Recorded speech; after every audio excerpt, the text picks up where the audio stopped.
I'm O.W. Root, and this is Pleasant Peninsula. This past week I was in St. Ignace. And St. Ignace is a cool town. It's a really cool town. It's so cool because it is where Lake Michigan and Lake Huron meet.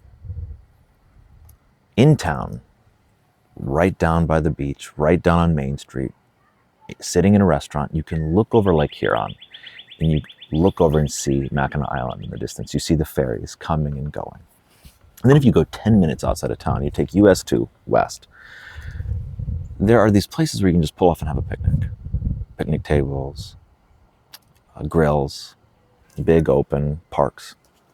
They're always, if not empty, just more than enough space. You can stand there looking over this incredible view. You're looking south into Lake Michigan, which is a cool thing. You know, we're so used to looking west into Lake Michigan, but you're looking south into Lake Michigan, and the diamonds on the water from the sun on a clear sunny day. And you look west along the coast of the UP, and it's just absolutely stunning. And it's so cool. You have this town where you can see both lakes at the same time so easily. And not just the technicality either, because you know you stand on the Mackinac Bridge, you're looking at both as well. But 10 minutes out, and right in town, you're really looking at two different lakes, and they look different. That's the thing that's really interesting, is that the colors are different. I took a couple shots 10 minutes apart. The water looks different in Lake Huron than Lake Michigan. And yeah, someone might say, oh, well, it has to do with the elevation because I was up higher looking at a lookout over Lake Michigan. I'm not so sure about that. Because, you know, you can tell the Great Lakes. You can somewhat tell which is which if you really know what to look for. You know, Lake Superior, if you've spent any time up in the UP on Lake Superior, you can tell it's Lake Superior.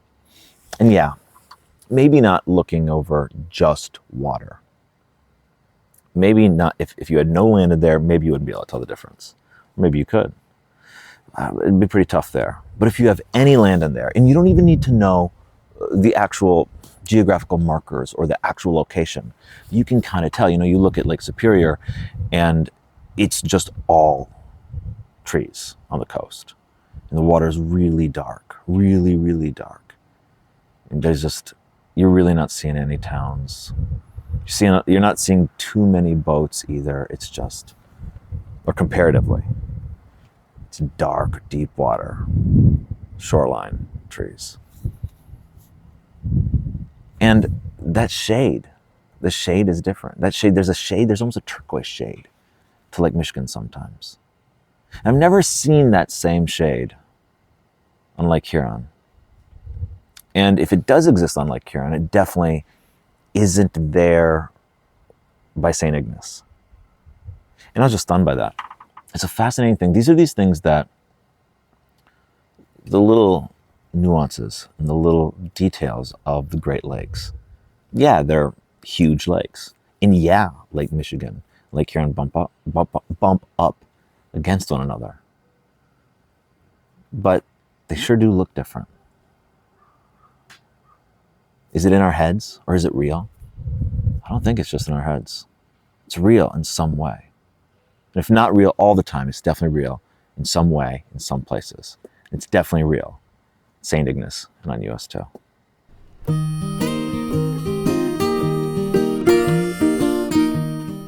The umbrella. Where's the umbrella gone? It's disappeared. It feels like it's just faded away. You never see them anymore, or not like you used to. You look at those old photos, you see women in heels and dresses holding an umbrella on the street. Guys in suits and ties holding an umbrella on the street. Now, we insist on scurrying like rats outside in the rain, accepting defeat, sopping wet, looking like fools. I mean, that's the truth. We look like total doofuses, total fools without the umbrella. I'll give you 3 ways we look like fools without the umbrella. And I think we've all been there. And if not in all 3, we've been in one of these situations. This is where we are without the umbrella. This is what we relegate ourselves to. Situation 1. You're in the parking lot. Rain's coming down, smacking the windshield. You're looking up like this, kind of trying to get a sight. You think you're going to see something by looking at the sky. You're not. It's just gray. I mean, what do you think you're going to find? But for some reason, that's what you do. You look up like this, hoping. No. You say, I think it's going to get better. I think if I just wait one more minute, it's going to be fine. It's not. You're just lying to yourself. And you're 5 minutes late and you realize, I got to go. So you throw the door open and you rush across the parking lot and you're tiptoeing and you're bouncing back and forth. You're trying not to hit any puddles and get even more sopping wet. You look like a fool. You look like a total idiot. Why are you running like this? It's a jig. You're essentially doing some sort of jig, some magical jig to get across the parking lot.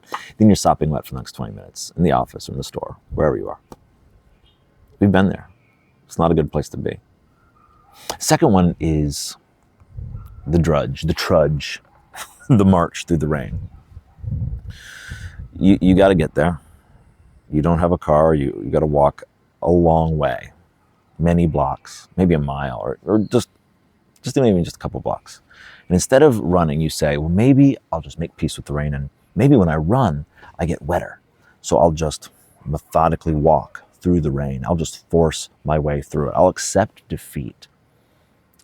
And maybe this will somehow lessen the pain. Maybe I won't be as wet as if I ran.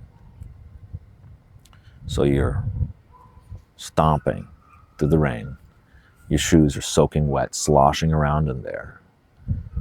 Like a beggar, an 18th century beggar, with no home, marching through the streets. Cold, rainy evening. Pathetic. Just absolutely pathetic. This is no way for man to live. This is not dignity. I mean, what is that? We've been there.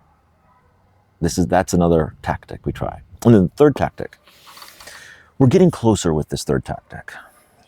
We take our coats off, our little light jacket, and you kind of put it over your head like this.